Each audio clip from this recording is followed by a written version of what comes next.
I wanted to begin by just saying a little bit about the Clinical Translational Science Award Program here at the University of Rochester.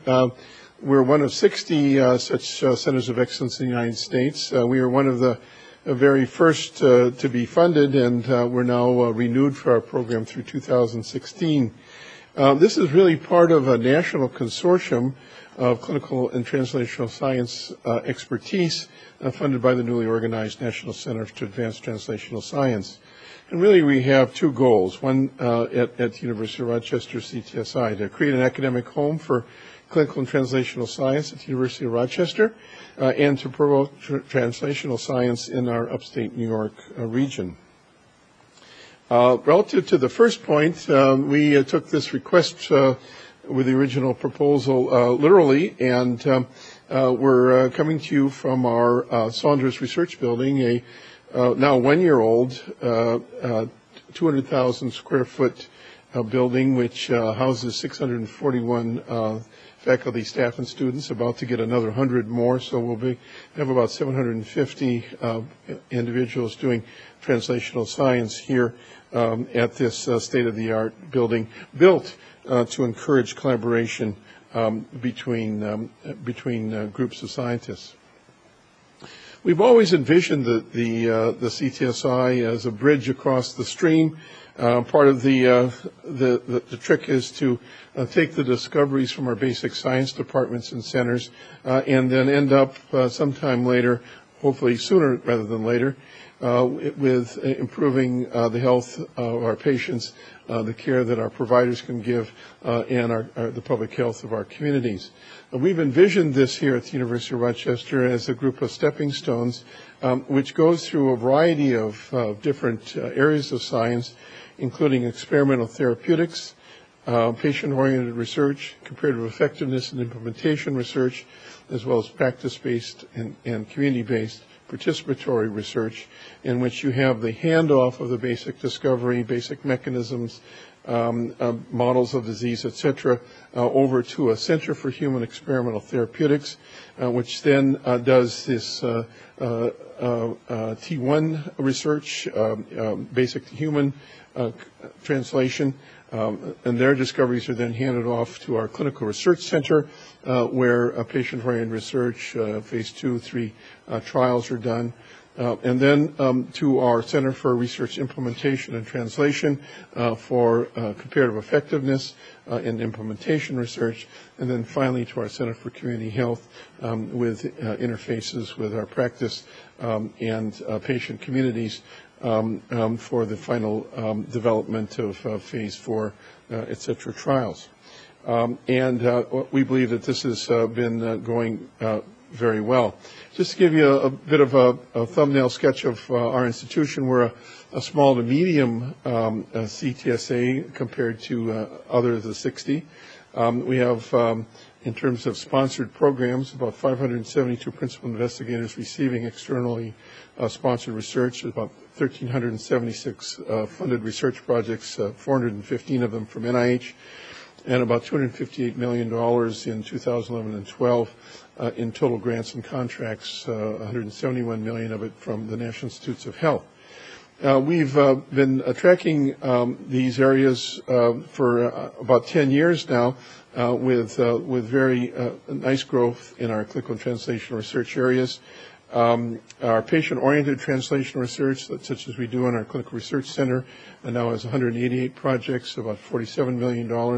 About the same amount to our patient-oriented experimental therapeutics, but a larger number of projects, 350 projects. Our population-based research, epidemiology, et cetera, about 91 projects for $19 million. Our health services and outcomes research, probably our most rapidly growing area, now 106 projects for $18 million.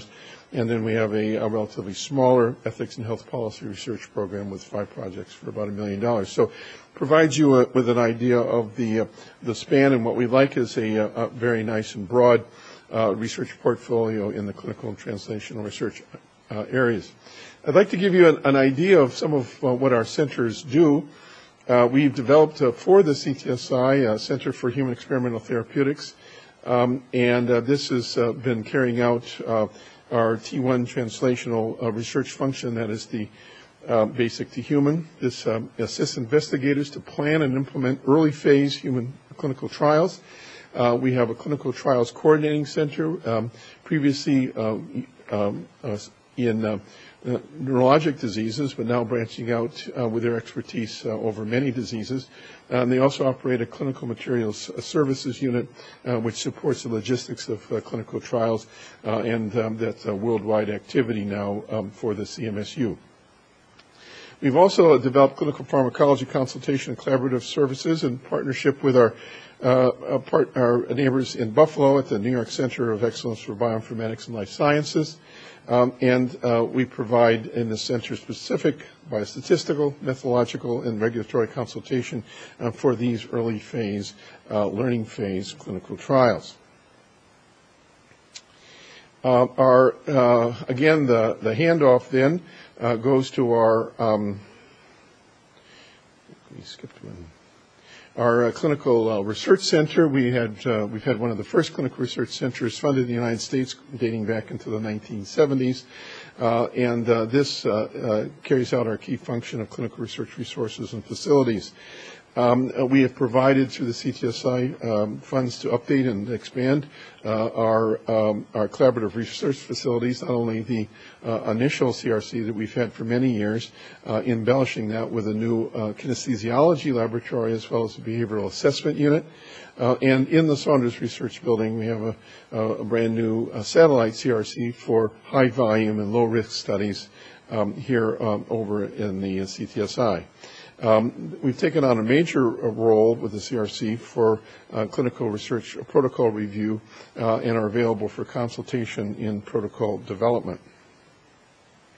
We're very excited about our Center for Research Implementation and Translation, which is in partnership with our School of Nursing. And we believe this is a model for schools of medicine, schools of nursing, and the rest of the university to work on the area of implementation, science, and comparative effectiveness research. We've had a couple of supplements to our CTSA looking at comparative effectiveness research demonstration projects in partnership with Morehouse School of Medicine in Atlanta, as well as a training module with the University of Toronto on comparative effectiveness training for investigators who want to get into this kind of research. As many of you know, there's been a lot of activity in the area of comparative effectiveness research coming from the Patient-Centered Outcomes Research Institute, the Center for Medicare and Medicaid Innovation, and the Agency for Healthcare Research and Quality. We also have developed a supportive living research network. This is for institutional care, an area of research that is quite underrepresented, we believe. And just to say is that the AAMC, the Association of American Medical Colleges, and the NIH both have expressed considerable interest in implementation science, that we hope we can do some of that at the Center for Research Implementation and Translation. The University of Rochester has always had a tradition of community engagement dating back many, many years, and this has continued with our Center for Community Health. We were able to supplement our Center for Community Health with our CTSA to redevelop 4 of their community-based site out in the Rochester community for a Center for Healthy Living, and we also have a participant navigator program that combines a variety of information activities to help our individuals and community providers who want to be involved with research to find their way in and identify projects of interest. So one of the activities that the Center for Community Health has sponsored through the CTSA is the Greater Rochester Practice-Based Research Network, now exceeding 80 practices in the Greater Rochester area who have expressed willingness and currently active in practice-based research. And finally, we have a community transformation grant from the Centers for Disease Control These are supporting us to look at chronic disease prevention as a demonstration project, which is, I think, quite unique among U.S. medical schools and CTSAs. A key part of the CTSA program is service to investigators, and on this slide you can see the research services we offer. There are many, too many to go over individually, but the whole idea of this slide, which you can study, is that there are many, many different services that investigators, some of them students just learning translational research, other really hardened veterans that could benefit from pilot studies and a variety of other activities. And you're going to hear some of the speakers today tell us about a variety of activities they've had that have taken support from these mechanisms. Another relatively unique activity we've had is to look at the regionalization of translational research. And from the very beginning, we have proposed to interface with all the upstate institutions who participate in biomedical research. And on the slide of New York, you see our 18 members of the Unite Upstate New York Translational Research Network. This has been a growing success with a pilot study program, the development of a common IRB, and a variety of other activities. We believe that the setting in upstate New York is such of much more collaboration and working together, and I can give you many, many examples of 2 or 3 or all of them getting together for successful economic and scientific developments. And you're going to hear a little bit more about this later, I believe. Finally, in terms of technology transfer and working with industry, our Office of Research Alliances obviously is very promoting of grants and contracts with industry, both sponsor-initiated as well as investigator-initiated, interested in project feasibility analysis and making sure that the programs get set off on the right foot. Also interested in research billing and making sure that the clinical billing and the research billing gets separated. Also very supportive of small business initiatives, SBIR and STTR, and very interested in working with our local partners, and you're going to hear some more on that as well. We have a program for investigational new drug support and putting those together for FDA approval. Also support for licensing, patenting, and startups. There's a couple of CTSA consortium initiatives that we've been particularly active with nationally. One is a supplement to our CTSA called CTSA IP, which involves about half of the CTSA institutions as well as the NIH in terms of making their intellectual property available for commercial applications, and been very active in the public-private partnership key function committee at the National Consortium. And finally, in terms of economic development, you're going to hear from High Tech Rochester a little bit later, but very interested in working with our local businesses to support startup companies and other translational activities going out in the private sector. So that's a quick thumbnail sketch, but I'm delighted that our university is able to participate in this program and look forward to hearing from you on the question and answer period. And I want to turn it over now to Peter Robinson, who's our Chief Operating Officer for the University of Rochester Medical Center, is going to talk about economic development. Peter? Thank you very much, Tom. For those of you who I can't see, I always thought KFC was Kentucky Fried Chicken, but this is actually quite the addition here. And I got to find the magic buttons to move slides that you found. You finally discovered. Move it down over here. Well, look at that. There it is. Okay, thank you. Take a while to find it, too.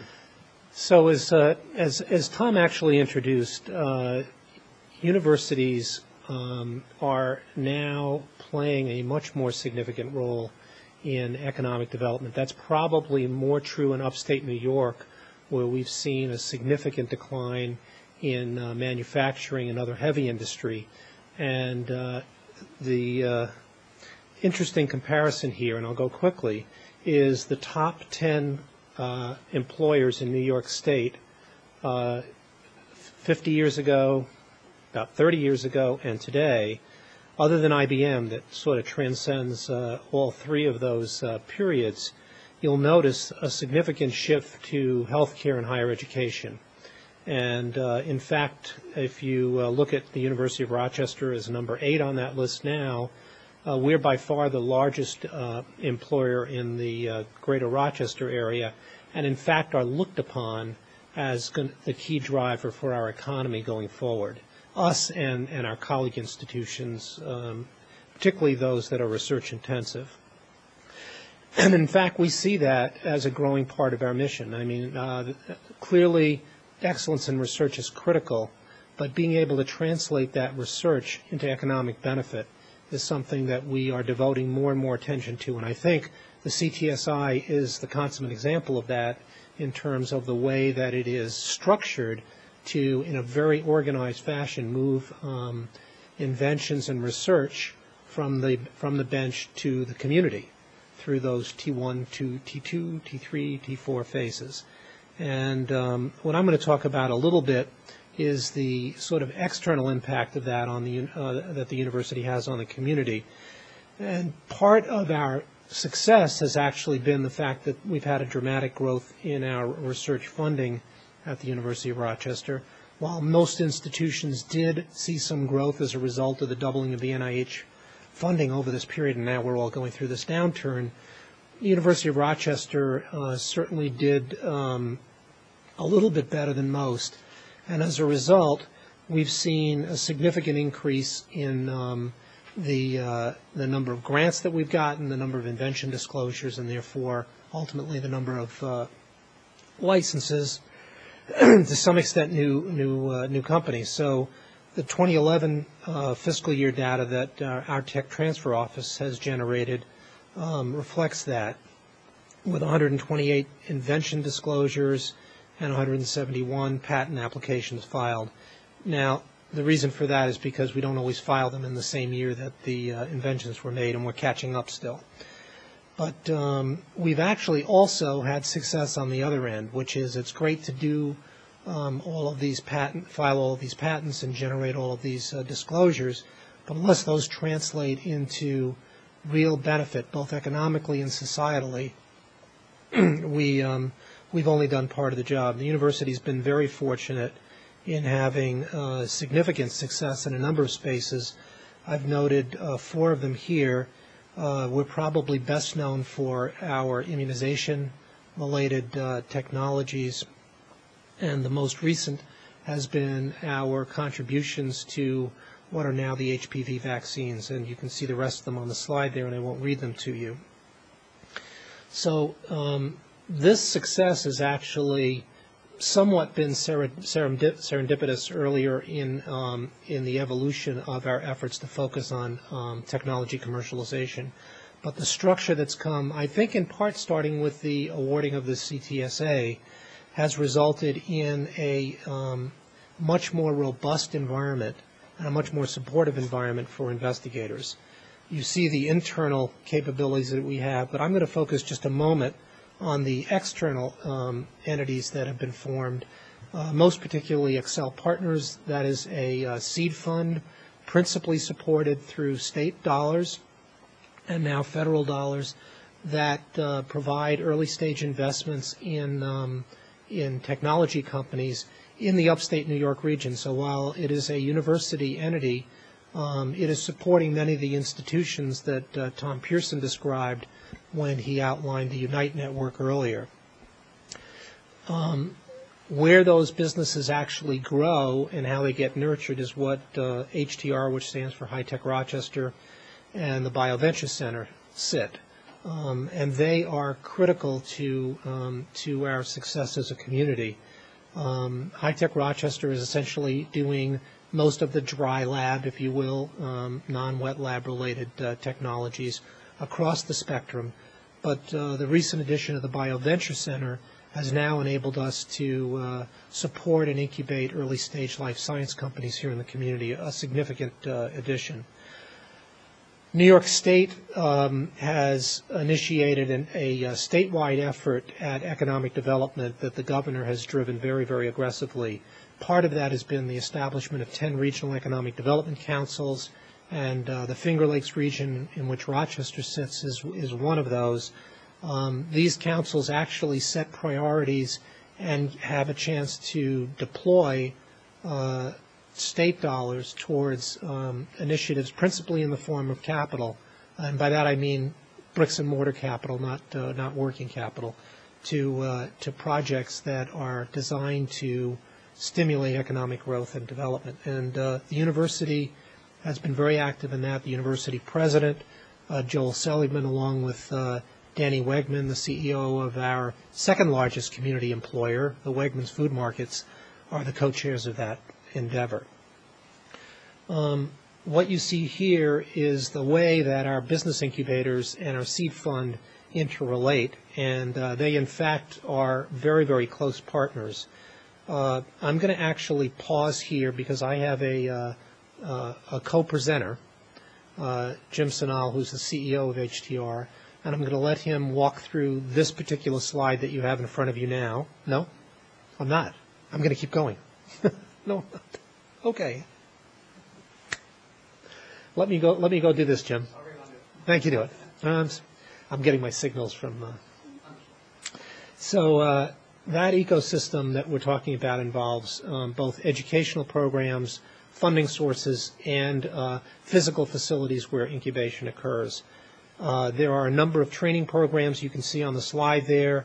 One that I'll highlight is the Entrepreneurs Network, which is a series of boot camps that takes early-stage entrepreneurs, some of them that have already started their companies, some of them that are in the stage of forming them, and getting them to the point where they're ready to do investor presentations and begin to raise the first round of independent funding. The funding network includes a variety of entities in the Rochester area, including an angel network and private venture funds, but Excel Partners has been one of the key catalysts in supporting that in collaboration with angels and with sometimes institutions. The incubators that are in our network, I mentioned High-Tech Rochester and the BioVenture Center. Our colleagues at RIT also have a venture creation center that's principally student-focused, and we collaborate closely with a med tech incubator in the town of Batavia, somewhat to the west of us. Cornell, as you know, is very active in the life sciences and agriculture, and they have a tech farm incubator that also is part of our network. And more recently, with the transition of the Kodak company, the Eastman Business Park is a site for material-related technologies. So all of those pieces are coming together as part of the ecosystem that we're developing.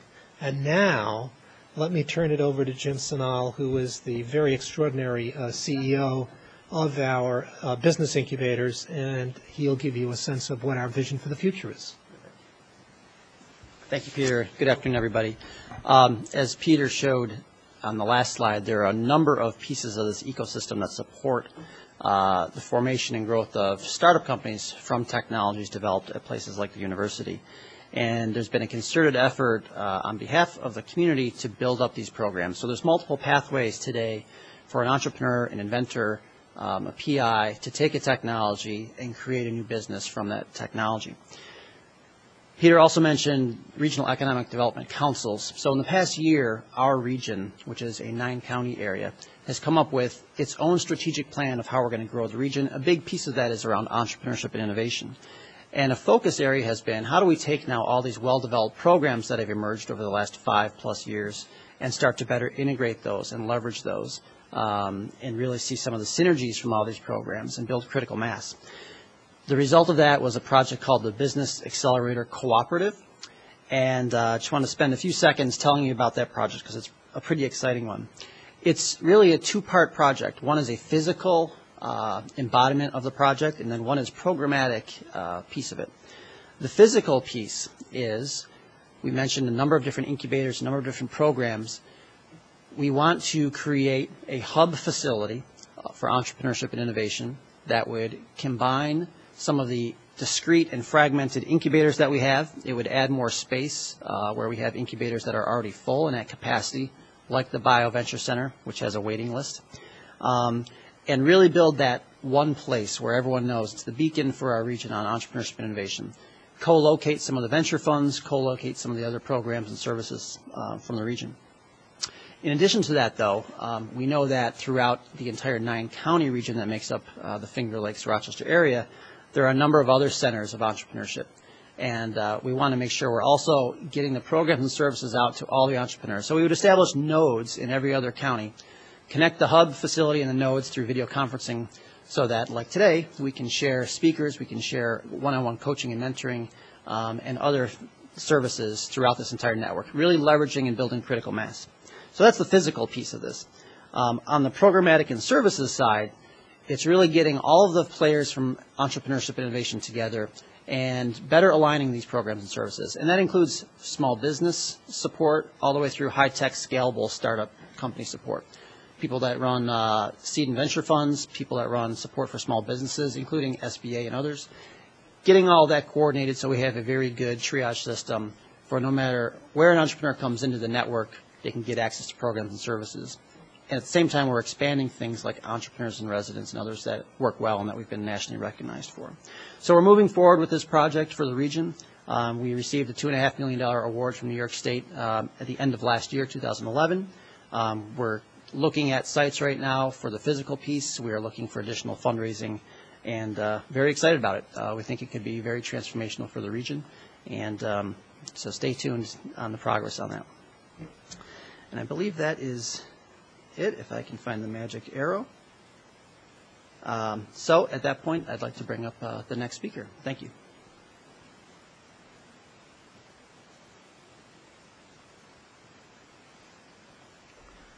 Hi, I'm Randy Rosier from Department of Orthopedics, and with my co-director, Richard Monksley from Neurology, we're pleased to be able to tell you a little bit about the pilot and collaborative studies key function of the CTSI, which is the pilot grant funding program of the CTSI. This just shows the overall organizational structure of the pilot and collaborative translational and clinical studies program, which is the long official name of it, which is overseen by Dr. Pearson and also our Senior Associate Dean for Basic Research, Ed Pouzis. And they oversee our committee, the Coordination Committee, which is the a committee that does the most of the work of our reviewing and organizing grant reviews and abstract reviews in a two-stage review process, peer review process that we use to award a variety of different types of pilot grants. We have the quality assurance and outcomes tracking evaluation key functions of the CTSI help us to oversee and track our success with this. And we have the application review committee, as you can see, comprises expertise, and this is an array of the sitting members of our committee who help to review grants. And also we have a large pool of about 90 volunteer ad hoc reviewers from every imaginable corner of the university who help us to provide scientific and clinical expertise in the review of specific projects. The goals of the program are meant to be catalytic, not really a bridging fund, not truly a startup fund. It's to provide that catalytic bit of funding support to get someone to the point where they can have an independent project with and attract external funding. We are very much emphasize new techniques, new models, new methods. We try to emphasize accrual of critical data that can take an idea to the point of being a fundable project. We have a high emphasis on interdisciplinary and collaborative interactions, as you might imagine from the name of our key function. And that includes not only collaboration among different individuals in departments and divisions across the medical center, but also other schools of the university, other institutions in upstate New York, as Dr. Pearson mentioned, the Unite network of upstate institutions that we collaborate with. And we have, as I'll mention in a minute, some specific funding mechanisms to support that. And our ultimate goal of all of this is to bring in new funding, to create new programs that are sustainable. These are the types of pilot awards that we award right now. This has gone through some changes over the years of things that didn't work or we had low subscription rates, application rates for. And so the most successful ones that people were most interested in really comprises the group of awards that we make on an annual basis.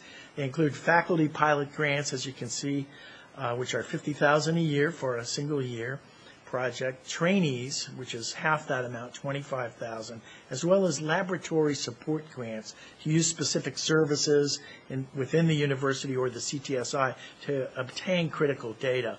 And those are also one-year grants. We have a separate category of novel biostatistical epidemiological methods grants, and those are $20,000 and it can be for up to 2 years. Most recently, with the renewal of our CTSA a year ago, a little over a year ago, we added a new category called Incubator Projects, which are larger grants for longer periods of time. And the idea is these will catalyze more programmatic developments.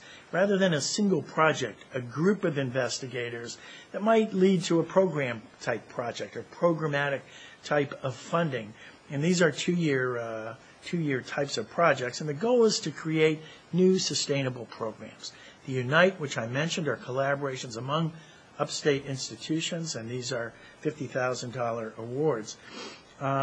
This just shows schematically our review and selection process. We email information for our RFAs out to about 1,200 individuals within the university, the medical center, other universities in our Unite group.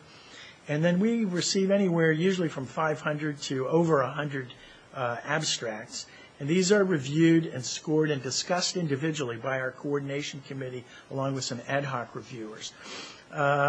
Depending on the number that we receive, we have approximately 25 of these that we will invite for full proposals, which are NIH-style grant proposals, although they're short 6-page applications rather than full-length currently at NIH.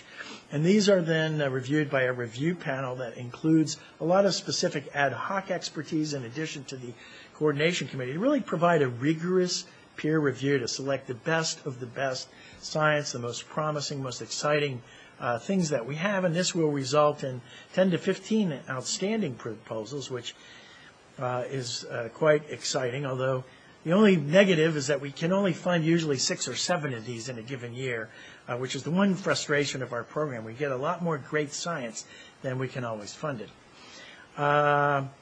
The faculty and trainee Unite applications for this year, which is a very robust year. We've just had our RFA for these 3 categories, and we had 110 applications, and you can see the breakdown there.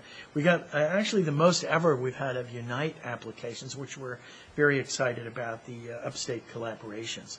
We get a huge diversity of topics and collaborations. This just summarizes, in a typical round about this size, where we have over 100 applications, 37 departments and centers, 39 collaborating departments, 10 departments from across the university and 10 other institutions. So it really lives up to its name of collaborative, and we really, in the RFA, we really emphasize that, and we actually take that into account in our selection of projects. We want things that are going to foster new and exciting collaborations. This just shows the diversity of departments and centers and other universities that we get in a typical round. We have a peer review exchange program that we started with the novel biostatistical and epidemiologic methods grants, and that was because that's a small group of investigators here that apply for this specific category. In order to avoid conflict of interest in the reviews, we created an exchange program with University of Cincinnati. We've since done that with the regular pilot grant with UC Irvine. And so we exchange grants with each other and use their coordination committee and their ad hocs to review our grants, and we do that for them. And the purpose is to minimize conflict of interest.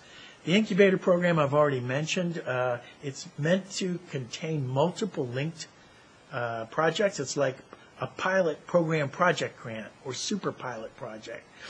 And it's meant to be programmatic and must be multidisciplinary, able to move an area of science and discovery forward, larger budget as I've already mentioned, and it involves the core expert team of the CTSI, which are individuals with expertise in biostatistics, clinical trials, and many, many other domains. So far, our successful program, incubator programs, where we only have 2 in progress now, are involving mixed linkage kinase targeting in heart failure and in CNS degenerative diseases. And the second one that we just started this year is targeting smoke-induced inflammation and lung disease.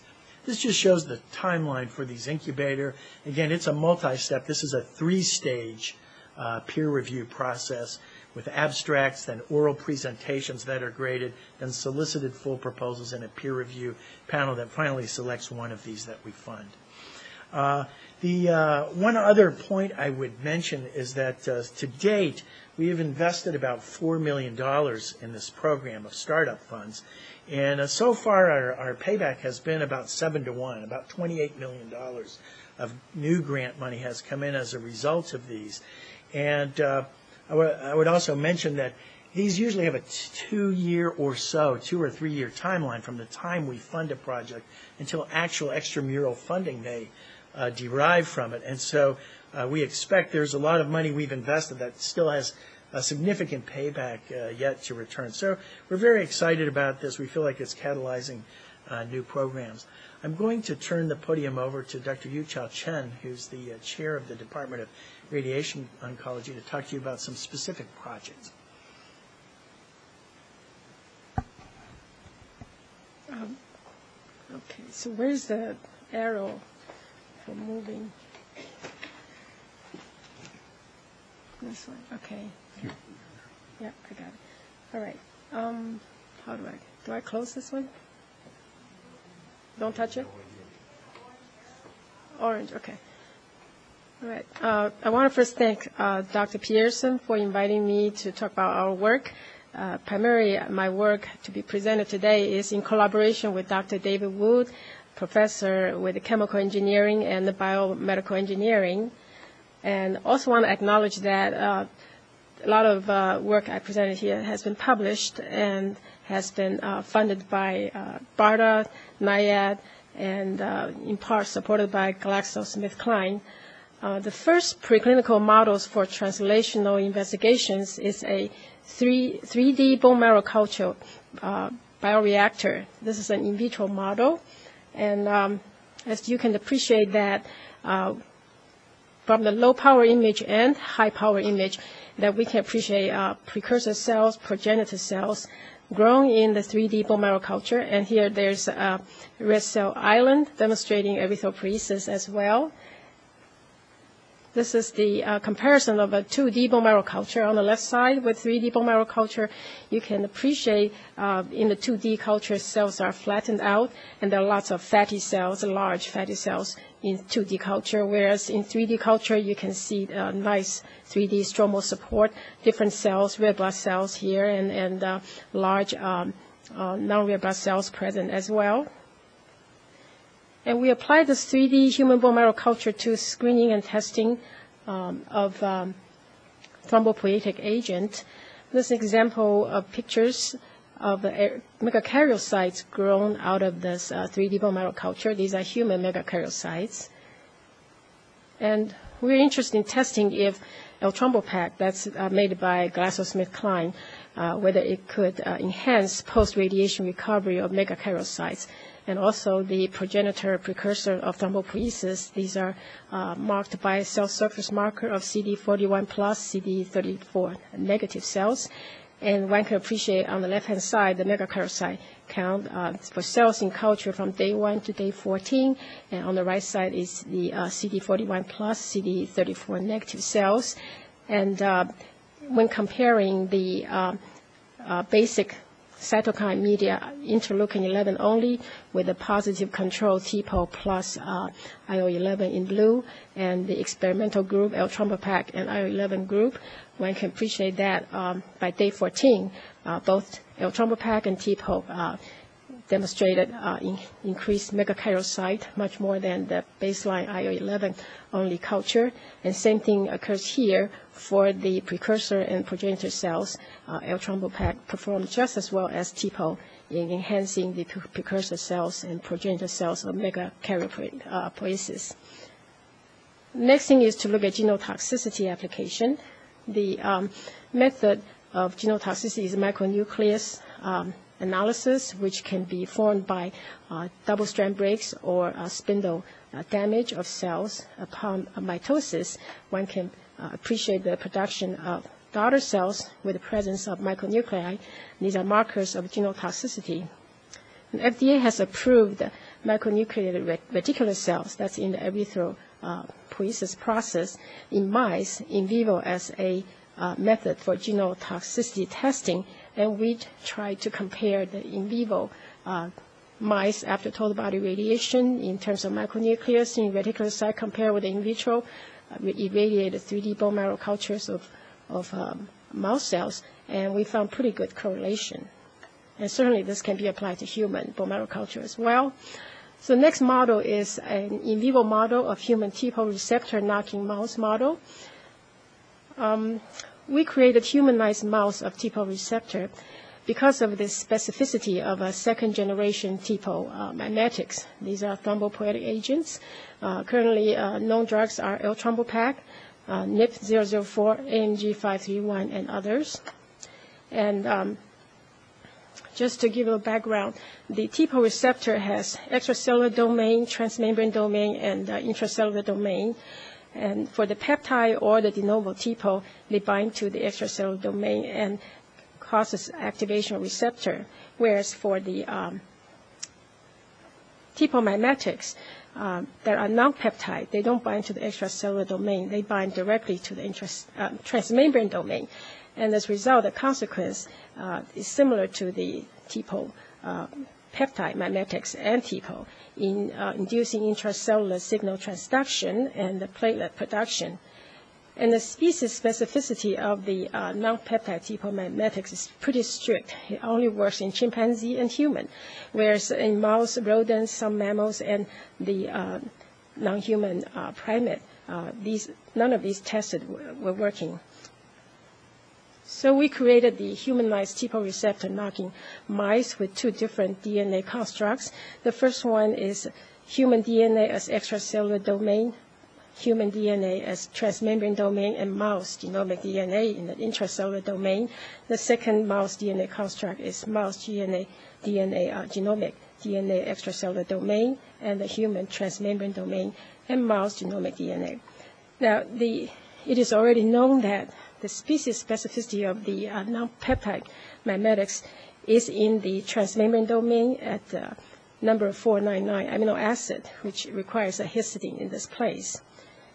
So we tested our animal model, and these are mice humanized and treated with either water, which is a vehicle, or L-Trombopag, and we compared the wild type versus heterozygous mutant versus homozygous mutant, and we're very pleased to see that in the homozygous mutant, the animals fed with L-Trombopag had 2 to 3-fold of increase of platelet count. So I think this model can be very useful for drug screening for the TPO mimetics drugs, and also can be modeled to create artificial chemo-induced thrombocytopenia or viral-induced or autoimmune-induced thrombocytopenia and find out whether drugs work. And that's the end of the presentation. I'm going to ask the next presenter to come.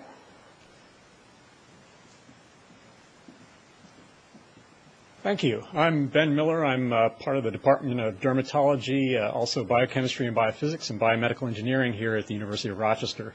And it's a real pleasure for me to talk to you about some of our technology today, in particular because the work I'll describe really would not exist without the strong support from the CTSI. And so we've been able to address an important problem, I think.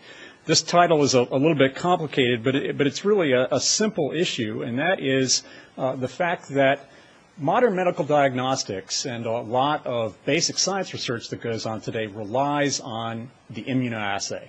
And for those of you who aren't familiar with this, what an immunoassay is you take an antibody on some kind of surface, antibody to a molecule that you're interested in detecting, and then you run a sample over that. I've lost the arrows. There they are. And that target material that you're interested in detecting binds to the antibody. But because your substrate material is dumb, that is, it doesn't respond to anything, you're not done yet. You have to throw in other reagents, a secondary antibody, maybe some additional materials that allow you to then detect what it is that you actually want to look at. Now, this has enabled a tremendous amount of advances in medicine and basic science, but it's also incredibly complex. I mean, let's think about the cost of all these additional reagents. And from a basic standpoint, what happens if we want to detect 20 things or 100 things? The different secondary antibodies that we have here potentially interact with each other, leading to all sorts of nonspecific interactions, all sorts of problems with the assay. And moreover, to make this work actually from a technological standpoint takes very complex instrumentation that is expensive, difficult to operate, and costs a lot to upgrade whenever we want to do that. So we have to do better. We have to come up with ways that can simplify the workflow of doing these immunoassays so that we can have better basic science experiments and better diagnostics that can get us from the clinical sample to a result. And so the way, of course, to do that is to, instead of working with dumb materials, work with smart materials in a label-free assay, where we have our probe molecule, we bind a target to it, and that immediately provides a signal. Okay? So that's going to make things much simpler.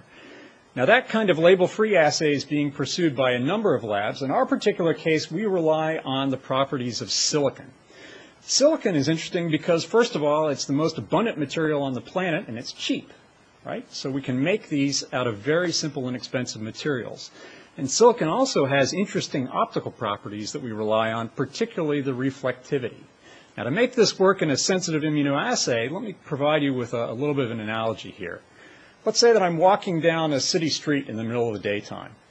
It's hard for me to know what's going on in any of these buildings, any of the offices in these buildings, because of all of the ambient light that's around here. But if I come back at night, when it's dark, I can see what lights are on in the offices, I can look at the furniture and so on. And so I rely on the fact that I've diminished the background in order to see what I'm truly interested in. And that's exactly what we do here with our silicon-based label-free assays. We create a perfect or near-perfect antireflective coating on the surface of a silicon chip. We can array antibodies or any other molecule that we're interested in detecting. And then when our target binds to that on the surface of our silicon chip, we perturb the antireflective coating, light comes out, and we can easily see this. And importantly, because each of these capture molecules is physically separated from the others, we have none of the cross-reactivity problems. We can make multiplex assays essentially as complex as we want them to be. And so we can do this actually with a very simple apparatus, just a simple laser and a couple of lenses and a CCD camera that's like a digital camera. And with this, we can create something that, relative to the gold standard label-free assay, is 2 orders of magnitude more sensitive. Now, just to briefly show you how that works, for example, we can pattern silicon and show that we can detect down to 10 picometer height posts. And if you think about what that is relative to biomolecules, here's a human serum albumin molecule that's 7,000 picometers. Here's our 10 picometer step right there, this 1 pixel at the bottom of the slide. So that's in a simple system. We can actually make this work in terms of detecting things like cytokines. This is just one example of a cytokine array that we've developed. And performance for a whole series of different cytokines This is work done in collaboration with Adarza Biosystems, a startup company that's working to commercialize this technology. But basically, we can detect most of these at levels from basal 1 picogram per mil up to microgram per mil, both in buffered solutions and also in serums. So very complex, simple assays in this format.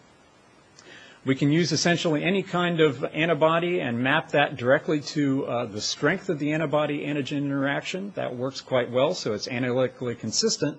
And moreover, we can begin to think about not just making antibody assays, but put other things like antigens from the flu virus, for example, to have patterns of antibody reactivity that you can use to look at vaccine efficacy. This is just one example of a set of data where we looked at a candidate vaccine. Naive mouse plasma, for example, has no antibody response to the panel we look at. Different subjects in the vaccine trial have different levels of response to different vaccine antigens, and we can map that out quite effectively to those who successfully responded to the vaccine and those who didn't. So we can use essentially anything on our chips, from small molecules to peptides to antibodies to whole virus-like particles, to detect antibodies and antigens to those.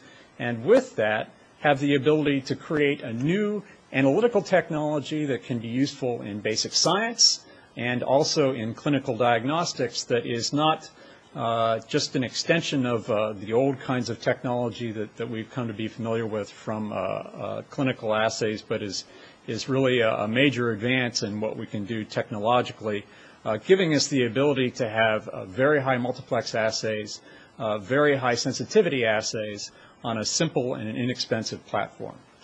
So with that, I will turn over to our next presenter, Spencer Rosero.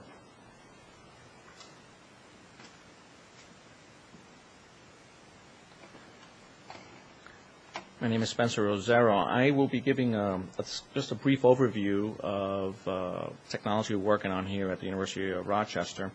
There is a multidisciplinary team, though I'm the one giving the talk today, which includes Drs. Kagi and Elena Fujiwara from the Cardiovascular Research Institute here at the University of Rochester, as well as Ed Brown from the Department of Biomedical Engineering. The initial concept came up several years ago. I'm a cardiac electrophysiologist specializing in implantable defibrillators, pacemakers, and heart rhythm disorders, where there was a complete disconnect between patient coming in with symptoms, even though we have all the objective data available right here on the slide, which talks about blood pressure, EKGs, telemetry, questionnaires, and a lot of the quantitative data from blood tests. So in spite of having completely normal data variables that we consider pretty good markers, patients would be able to predict themselves when they felt worse, or a few days later they weren't feeling well. So this disconnect was a problem that kept recurring, and one of the questions was, can we move from kind of the traditional biomarkers of movement, heart rate, contractility, testing, diagnostic testing, and add another level, which is measuring biological responses at the cellular level. So biology measuring biology, peptides, chemicals, hormonal distribution. Sorry about that sound. I'm not sure how it got in there, but one of the things is trying to make that gap, bridge that gap with information that provides biosituational awareness of data, and probably one here, which can then feed back and change therapy. One of the things is, so the concept was, how can we use biology to measure biology, provide biosituational awareness, and we came up with, can we use living cells that in an implantable environment which provides continuous monitoring of biological responses that we're looking for. And we looked at potentially different types of approaches. The photonics-based sensing seemed to be the most applicable because of fluorescence capabilities now that we have in diagnostic and research labs for over a couple of decades. And ubiquitous wireless transmission long-term would be the ideal thing. So in here, in this setting, is you would have genetically engineered cell lines that act as the upfront detector of the system. They live in a microenvironment that's protected from the outside implanted state within the body, within the animal, within the patient. But they can still interact with the outside environment. And in such, when a particular pathway or signaling system is activated, which has already been validated and calibrated, they would fluoresce in response to an excitation trigger and provide that feedback in real time in vivo. What are the potential applications? Well, we're talking about initially as a physician, I want to be able to use it in humans. But one of the first steps, too, is could it be used as a powerful research tool in the lab? And what are the potential benefits? And some of the potential benefits was it would replace the frequent blood draws that we often see require in pathology tests, reduce animal handling and disruption of the experimental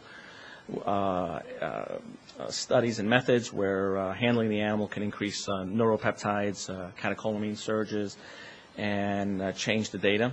Providing continuous data that's not just telemetry, but biologically relevant data to the that's very specific to the cell line that's actually implanted. Early detection of toxicity and efficacy in preclinical testing. And ultimately, as a physician, I want to be able to use it in humans and in patients to be able to predict disease ahead of time and modify customized therapy on a 24/7 in vivo. So one of the things, some of the milestones that from concept that we've reached is some desktop models. Here on the right-hand side where the arrow is our latest implantable microchamber, which actually involves a completely enclosed environment for cells that we've been able to implant in a mouse, providing at least 31-day survival. And here's a live dead assay from Invitrogen that we use in slides B and C.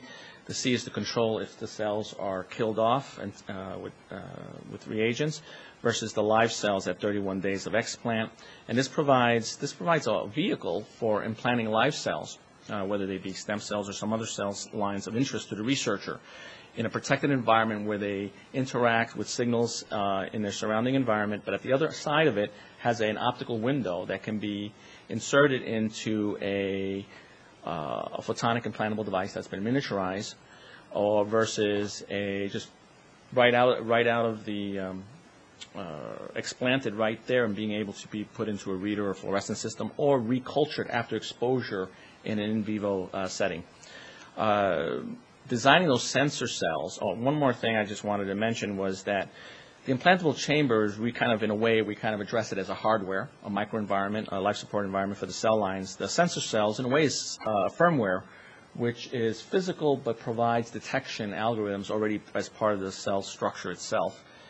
And then when we're trying to design the actual genetics of it, of which, like, for example, cyclic GMP, where we are trying to use the delta Flinch GFP system in a stable transfection, provides software. So these three things can be changed over time to provide sensing in an implantable environment. So we initially started with, what is the problem? The problem is we don't have enough biosituational awareness to provide clinical care to the best we can. And we kind of came up with that concept. And through the University of Rochester, and actually heavily through the CTSI, but as well as several other areas, we ended up going through the disclosure process, which was new for me as faculty, and considered a startup, and started working a little bit with Physiologic Communications as a startup, which recently underwent a merger with Raylan Therapeutics, a company out of Maryland that is now based in Rochester, New York, to try to develop the technology further.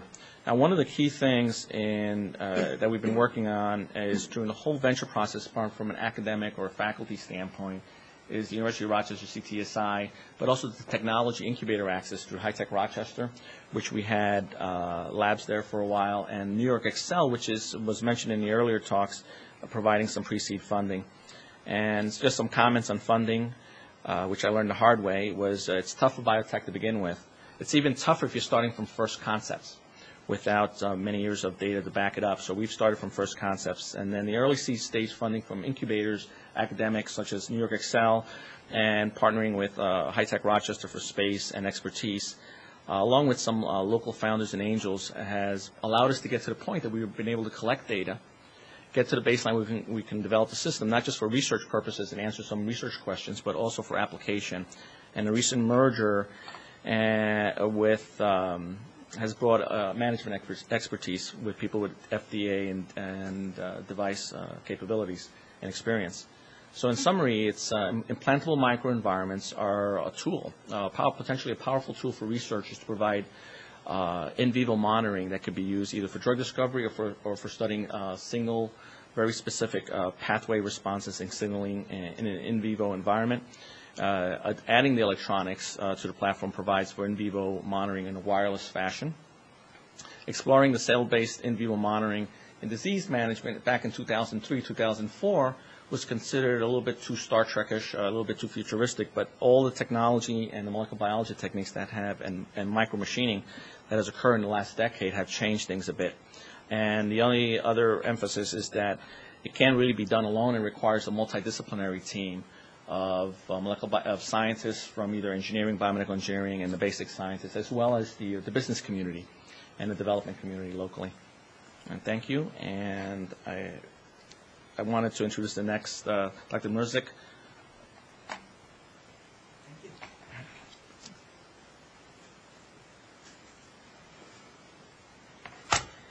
So the project I'll discuss, we call the Quick Trainer, or the QT. It's a wireless moisture pager for toilet training. Particularly, we've used it in pilot trials with children with autism and other developmental disabilities. Consistent with our theme today, this project would not have gotten off the ground without support from the Clinical and Translational Science Institute here at the University of Rochester. I always like to mention our friends at School of the Holy Childhood, private school for children with developmental disabilities, about 6 miles away from this building.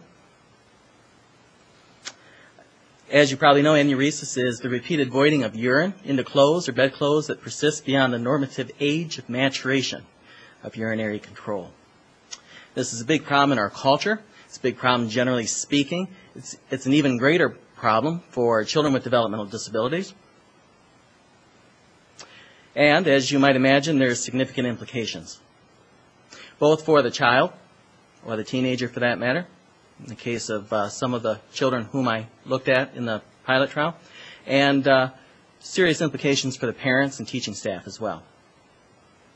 Some additional slides here that you can look at in your leisure, as they'll be available to you later on.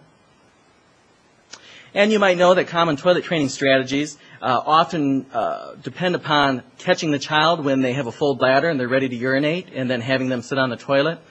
Urine goes into the bowl, hopefully, and then reinforcements applied. These are scheduled trips to the bathroom. The downside for many children is that the implementation of the program requires repeated minutes away from other activities. So, for example, in a classroom setting for a child with autism, we're looking at substantial amounts of time taken away from working on other goals like communication, other daily living skills, or socialization. It's also a big difficulty for parents and teaching staff. Just very briefly, here's a slide. The yellow across the week shows when a child in a classroom is having toilet accidents. This is the schedule with which teaching staff have the opportunity to train success. Limited across the week and not particularly predictable. So about the same time that I began experimenting with the use of a wireless moisture alarm for toilet training, colleagues in Europe also looked at the use of a moisture alarm. They looked at a typically developing population in a daycare center, and they found that following 14 days of training, about 90% of their alarm group improved substantially in urinary continence compared to a much smaller group of children who had the alarm but without the batteries installed. Interesting control group. Here's the one that we developed. I certainly did not develop this alone, but rather I collaborated with my friend and colleague, Steve McAlevey, who's an associate professor in biomedical engineering. But I didn't mention it, I'm a psychologist in the Department of Pediatrics. And Steve and I, we put together the Quick Trainer, the QT. Here you see the pager. Here's the moisture sensor. It consists of two parts. One part is the disposable sensor. The other part is the battery-powered unit. That orange plastic tab, roughly speaking, goes around the portion of the child where the belt would be or the elastic on sweatpants. The sensor reaches down into the underwear. There's adhesive, so it remains in place. Another look at the sensor. And when the slightest amount of urine touches the sensor, it completes a circuit per se, emits a radio signal. The pager pages the teacher, the parent, and or the student. We experimented with having the pager located on the shoulder of the child using Velcro. When the quick trainer activated, we used a simple procedure. I'll show you a slide in a moment to indicate what that quick procedure was. So here's features of the QT. It's wireless. It uses a simple radio signal. The student has the alarm. As I mentioned, the sensor is disposable.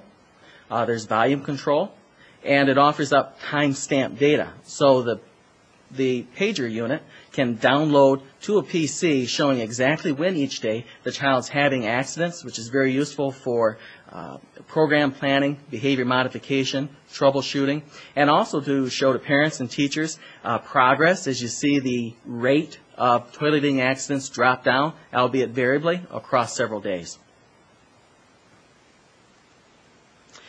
I won't walk you through the general procedure today, step by step, but I'll point out to you that the procedure that we developed using our pilot study is a relatively simple one.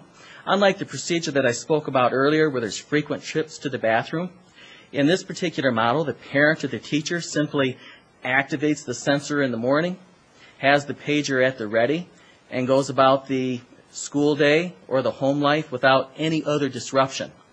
Sometimes we use what's called a social story to prime participation on the part of the child, particularly children with autism. And then when the pager activates, we use what we call a simple 5-minute procedure. That is, we prompt the child gently to go to the bathroom, try to urinate into the toilet, and reinforcement's available.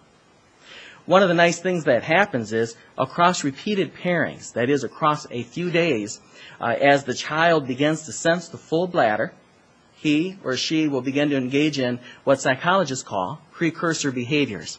In a preschool setting, these might be called the potty dance or grabbing oneself. But in any event, the child begins to demonstrate that they have a full bladder. Teaching staff and parents are then encouraged to invite the child to use the bathroom prior to the onset of the alarm.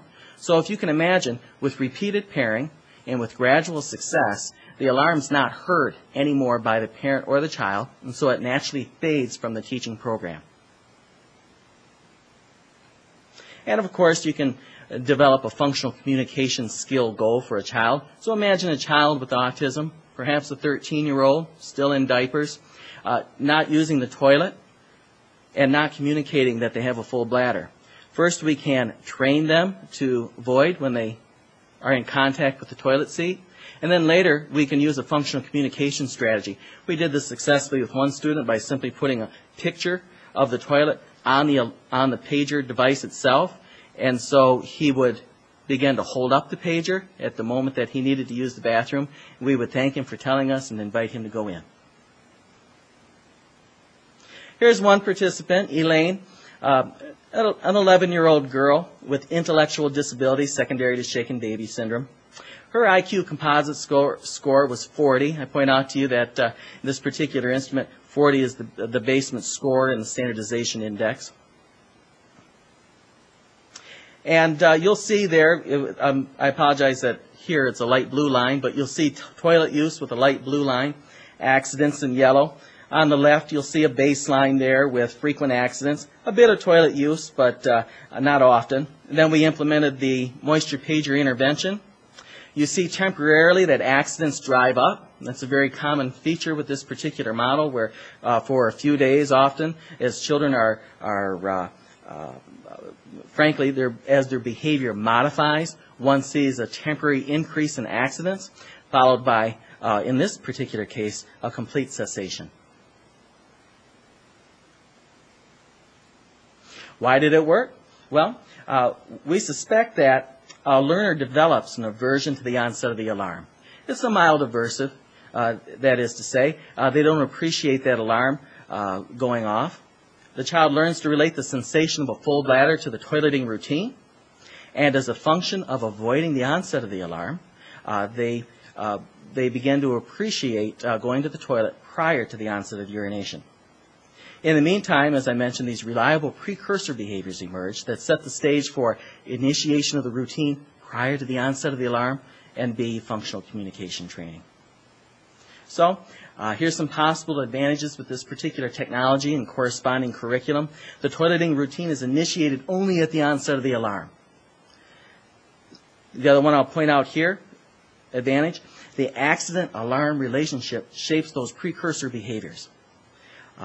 Also, our sense is that it probably decreases the interpersonal strife, that is, the animosity that can develop between a child who doesn't appreciate necessarily using the bathroom for urination and parents or teachers who are promoting toilet use. Some folks ask me, how long does it take to work? Across our pilot study, the response was variable, anywhere from about 2 weeks. Had a 16-year-old with a history of repeated toilet training failures. It took about 2.5 months. Nonetheless, at the end of training, he was independent in using the toilet. One question is, doesn't the student just learn to hold his urine? Perhaps temporarily. But that's a stage that doesn't seem to last very long. And then there's a few toilet leaks, if you will, urine leaks, and then the process seems to move along pretty nicely. Do you run the risk that the student becomes prompt dependent, that they only initiate toileting at the sound of the alarm? It's a reasonable question to ask, but as I pointed out to you earlier, the rate at which one hears that pager go off decreases substantially as progress is made until it drops out of the routine altogether. We had very few false positives or false negatives. The technology seemed to provide reliable data with regard to when it is that the child is actually urinating. And what happens if the alarm falls in the toilet? Our earliest model, we had to start over. But Steve was successful in making it waterproof, and so that was no longer a problem at all. So, next steps include using some additional seed money provided by an organization by the name of Innovocracy.org. They've recently provided Steve and I with an additional $10,000 to further refine the technology. We are in conversation with the local manufacturers, also giving us a little seed money to further refine the technology. We have also, just as of 2 weeks ago, submitted a grant to the Autism Treatment Network, or the ATN, for a much larger multiple site study. That would be a study here in Rochester with Vanderbilt and with Ohio State. Thank you very much. I appreciate it.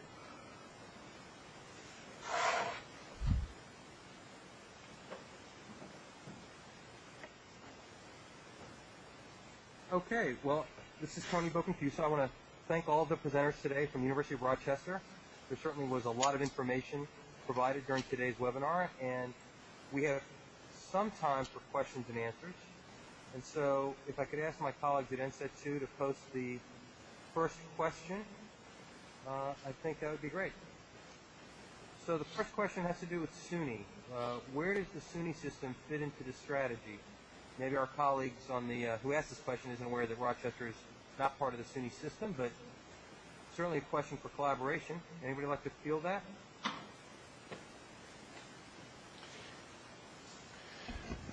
This is Tom Pearson, and the State University of New York obviously has campuses across upstate New York as well as downstate, and we've engaged SUNY Buffalo, SUNY Binghamton, actually part of Cornell University, the statutory colleges, I think, are part of SUNY, SUNY Albany.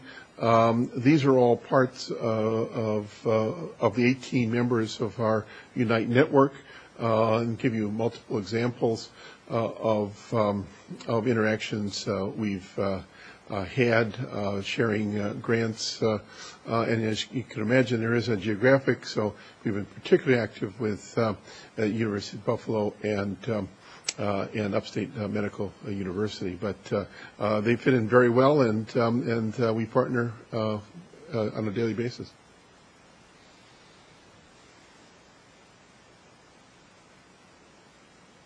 Have the next question, please. Yes, here's the second question. So the next question has.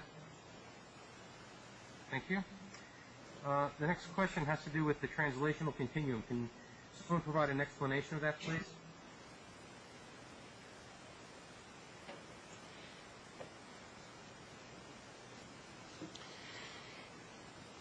one could, this is Tom Pearson again, one could look at the basic science discoveries and ask what does it take to get those discoveries into the clinic, into the kitchen, into the pharmacy, etc.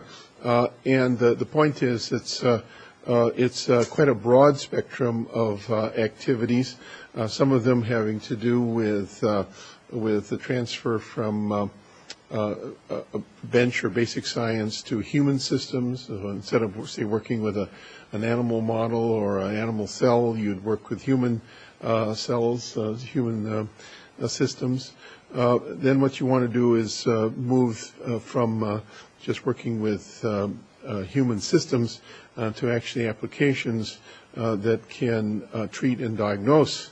And so these then have to do with that mechanism that you're measuring or that phenomenon, and really asking the question, could this be applied to human health? And you've seen some examples of that being done. It turns out then you've got something that maybe would have some preliminary looks that it works, but you really need some efficacy trials. Obviously, we have regulatory agencies such as the FDA.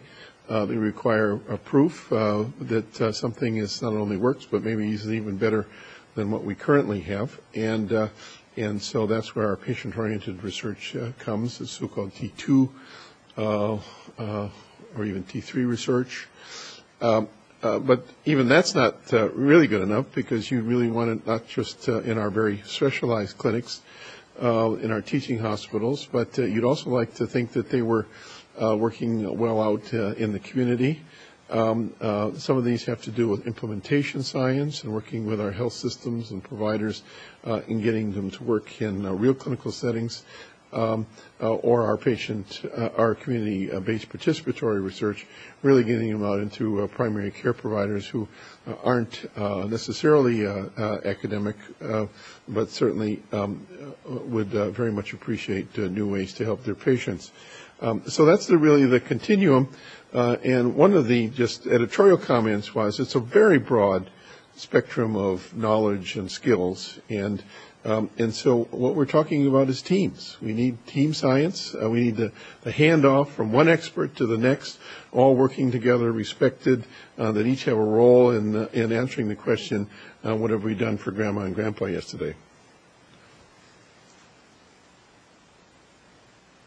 Okay. Thank you, Dr. Pearson. Can we have the next question, please?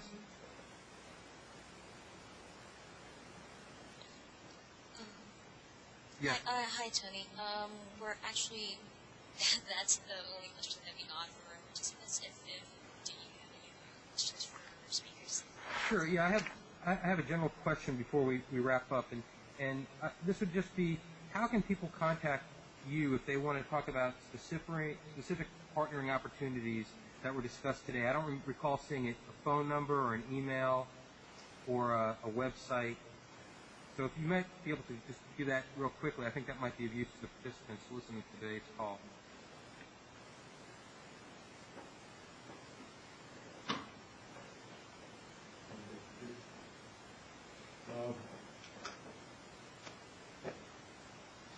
I would go to the University of Rochester website and just Google University of Rochester. When you then go on to research, and you'll find our homepage easily accessible, and that will go into all of our units, etc. But certainly we have our CTSI website as well. I think one of my slides also listed our website for our help desk. Okay, great. Thank you, Dr. Pearson. So I'd like to thank you and all of your colleagues from the University of Rochester for providing a very insightful webinar today.